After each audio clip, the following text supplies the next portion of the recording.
नमस्कार, मैं हूं पवन त्यागी। मोदी सरकार एक बहुत बड़ा फैसला करने जा रही है और वो फैसला ये है कि भारत के अंदर देश की आजादी के बाद वक्फ बोर्ड बनाकर जिस तरह से देश की संपत्ति पर वक्फ बोर्ड ने कब्जा किया हुआ है, अब उसको भारत सरकार, मोदी सरकार वापस लेगी। उसके लिए कानून बनाना पड़ेगा, कानून बदलना पड़ेगा। और इसी कड़ी में एक शुरुआत हो चुकी है। भारतीय जनता पार्टी के राज्यसभा के सदस्य हैं हरनाथ सिंह यादव। उन्होंने बाकायदा राज्यसभा में एक बिल पेश कर दिया है और उसको प्रस्तुत करने के लिए जब मांगा तो बताऊं, विपक्ष ने हल्ला कर दिया। ये विपक्ष की एक सोच बताती है कि किस तरह से तुष्टीकरण में वो डूबे हुए हैं। उनको हिंदुओं से कोई मतलब नहीं है, केवल मुस्लिम तुष्टीकरण करते हैं। लेकिन फिर वहां जो राज्यसभा के स्पीकर हैं हमारे धनखड़ साहब, उन्होंने उस पर मत विभाजन करा दिया कि देखिए स्वीकार होता है नहीं होता। वहां एक नियम है कि जो उपस्थित सदस्य हैं अगर उसमें आधे से अधिक वो ये कहेंगे कि भाई हाँ ये प्रस्तुत होना चाहिए तो फिर उसको मान्यता मिलती है। और ये हुआ, मत विभाजन हुआ, 53 मत उसके पक्ष में पड़े और उसके बाद वो बिल पेश हुआ। उस पर उन्होंने बात रखी हरनाथ सिंह यादव ने और उन्होंने कहा कि देखिए वक्फ बोर्ड बनाया गया था तो वक्फ बोर्ड बना करके जो ये देश का हमारे बंटवारा हुआ था 1947 में, धर्म के आधार पर 2 हिस्से इस देश के कर दिए गए। मुसलमानों ने पाकिस्तान मांगा कि हम तो हिंदुओं के साथ नहीं रह सकते, जो गाय के पूजने वाले हैं हम तो उनके साथ कतई नहीं रह सकते क्योंकि हम तो गाय खाने वाले हैं। गाय खाने वालों के साथ गाय पूजने वाले नहीं रह सकते, हमें तो अलग जगह दे दो। और इसलिए एक बड़ा भूभाग इस भारत का पाकिस्तान के नाम पर मुसलमानों ने अलग ले लिया। इंटरचेंज होना शुरू हुआ कि भाई जो हिंदू रह रहे हैं पाकिस्तान में वो हिंदुस्तान में चले जाओ और जो हिंदुस्तान में रह रहे हैं मुसलमान वो पाकिस्तान चले जाओ। लेकिन बड़ी चालाकी और होशियारी से बहुत सारे मुसलमान भारत में ही रह गए, ये कहते हुए साहब हम तो नहीं जा रहे हैं, हम तो रह लेंगे हिंदुओं के साथ। उन्होंने उस समय कहा हिंदू दयालु है, हिंदू ने कहा ठीक है भाई, जब आप रहने को तैयार हो गाय पूजने वालों के साथ और आप वचन दे रहे हो कि हम भी गाय पूजने वालों के साथ गाय पूजेंगे या हम गाय काट कर नहीं खाएंगे, ठीक है रह लो। लेकिन एक बड़ी होशियारी से उस समय जो कांग्रेस की सरकार पहली बनी, जवाहरलाल नेहरू, वो मुस्लिम तुष्टीकरण के कारण किस तरह की दिमाग में साजिश उनके रही कि जो मुसलमान यहां अपनी जमीन जायदाद छोड़कर गए उसको कहा गया कि ये शत्रु संपत्ति है, ये तो उनकी है जो पाकिस्तान चले गए, तो इस पे हिंदू का कब्जा नहीं हो सकता। सरकार ने भी नहीं ली और क्या कर दिया, एक वक्फ बोर्ड बना दिया और वक्फ बोर्ड बनाकर कह दिया कि वक्फ बोर्ड जो मुसलमानों के लिए काम करती है ये अधिकार उनको दे देते हैं। ये सारी जमीन जो पाकिस्तान लोग चले गए उनकी जमीनें, मकान, प्लॉट, प्रॉपर्टी जो भी है ये वक्फ बोर्ड की हो जाएगी। वक्फ बोर्ड अपना दावा करेगा और वक्फ बोर्ड ही उसकी सब देखभाल करेगा। उसके बाद हुआ ये कि सरकारी संपत्तियों पर कब्जा शुरू हो गया। जो खाली जगह पड़ी है उस पर भी वक्फ बोर्ड ने दावा कर दिया और कानून ऐसे बना दिए गए कांग्रेस के द्वारा कि वक्फ बोर्ड ही में दावा हो सकता है उस जमीन पर। वक्फ बोर्ड मान लीजिए किसी पर दावा कर दे ये खेत मेरा, तो जो खेत एक्चुअल जिसका है उसको पूरे प्रूफ लाने पड़ेंगे और सिद्ध करना पड़ेगा कि आप ही इसके मालिक हैं। दादा पीढ़ी दर पीढ़ी आपके पास रजिस्ट्री या कुछ पेपर नहीं है तो वक्फ बोर्ड में सुनवाई होगी और वहां जो कैंडिडेट होते हैं वो मुसलमान होंगे, जज भी मुसलमान होंगे, फैसला करेंगे और उन्होंने कह दिया संपत्ति आपकी नहीं है तो खाली करो। इस तरह की ताकत उनको कानूनी दे दी गई और इसके कारण से आज आप देखिए कि राम जन्मभूमि जहां है उस पर भी वक्फ बोर्ड अपनी जता रहा था कि यहां साहब ये तो हमारी है। काशी में भी यही झगड़ा, मथुरा में भी यही झगड़ा। और इस झगड़े को खत्म करने का एक ही तरीका है कि वक्फ बोर्ड को खत्म किया जाए, क्योंकि जो लोग पाकिस्तान चले गए उनकी जो प्रॉपर्टी यहां रह गई तो भाई वो सरकार की होनी चाहिए। लेकिन पहले की सरकारों को तुष्टीकरण करना था, मुस्लिम वोट चाहिए थी, मुसलमानों को खुश करना था।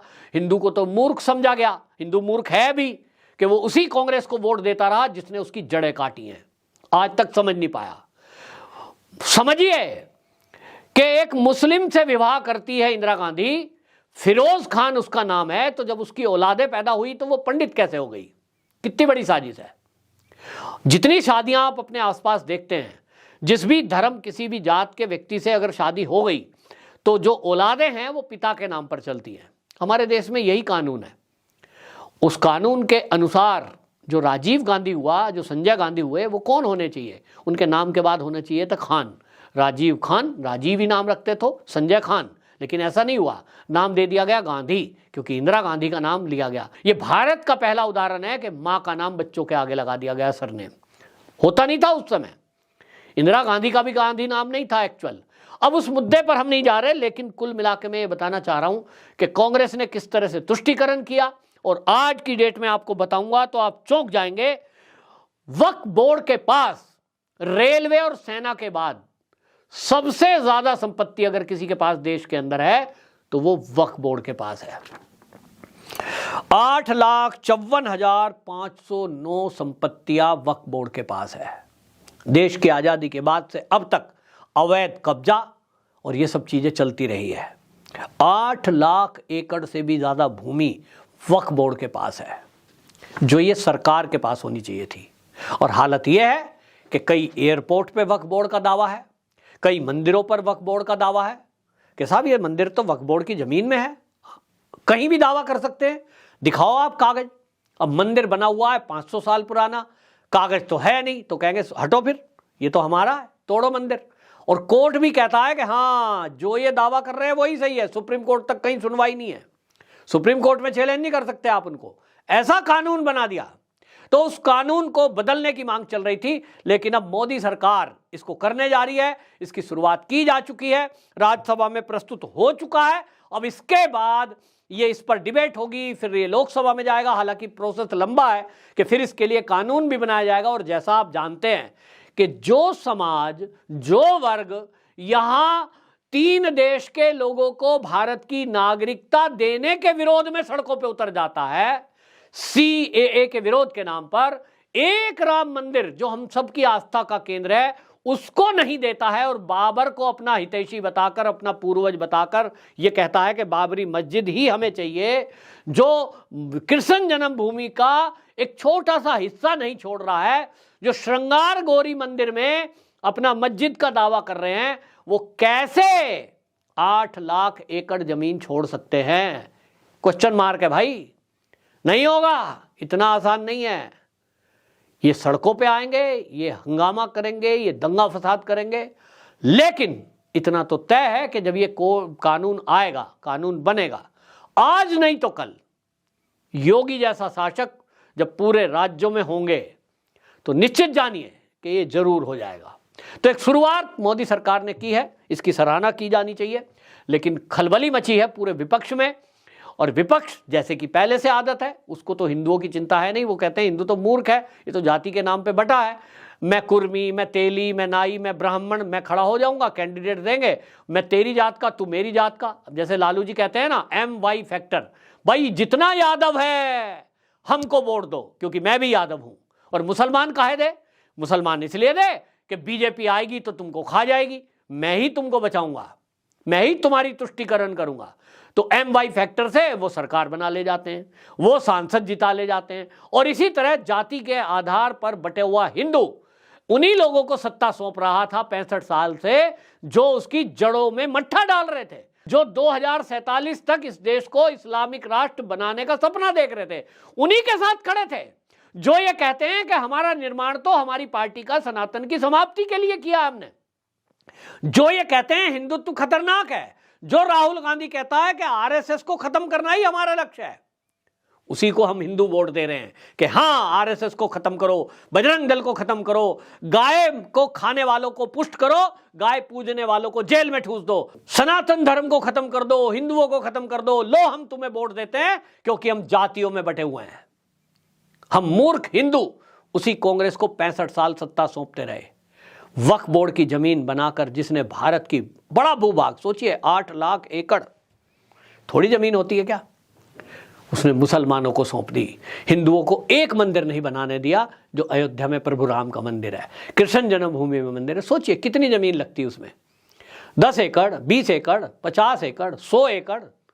हिंदू को 100 एकड़ नहीं दी इस कांग्रेस ने, मुसलमानों को 8 लाख एकड़ जमीन सौंप दी। यह है कांग्रेस का चरित्र। और आप फिर भी कांग्रेस को वोट देंगे? मुसलमान तो देगा, क्योंकि उसके तो हित के काम किए हैं, उसको तो देना ही चाहिए। बीजेपी को वोट नहीं करता। अभी 5 राज्य के चुनाव हुए हैं, मैंने एक्स पोस्ट पर पोस्ट लिखी थी कि मध्य प्रदेश में जहां मामा मामा करके मामा जी ने इनको सुविधाएं दी सबको, वहां हालत क्या है। मुस्लिम वोट जहां किसी बूथ पर अगर 5000 वोट पड़ी है, बीजेपी को वहां 500 भी नहीं मिली, 10% भी नहीं है। तो मात्र 0.5% वोट आज भी बीजेपी को मिलता है। मुसलमान को समझ में आता है कि यह पार्टी वो है जो हिंदू के लिए काम कर रही है। हिंदू को समझ में नहीं आता कि यह बीजेपी वो पार्टी है जो तुम्हारे लिए ही बनी थी, तुम्हारे ही लिए काम कर रही है। और इसीलिए हिंदू पिटता है और मरता है और पलायन करता है। लेकिन अब भारतीय जनता पार्टी ने जो शुरुआत की है वक्फ बोर्ड एक्ट को ला करके, इसमें वक्फ बोर्ड ये कहा है वक्फ बोर्ड निरसन विधेयक 2022। अब ये वक्फ बोर्ड जो इसमें निरस्त किया जाएगा, इसका विधेयक आया, अब देखेंगे आगे क्या चलेगा। लेकिन बहरहाल शुरुआत तो एक मोदी सरकार ने कर ही दी है। आपकी क्या राय है इस बारे में, जरूर अपना कमेंट बॉक्स में रखें। वंदे मातरम।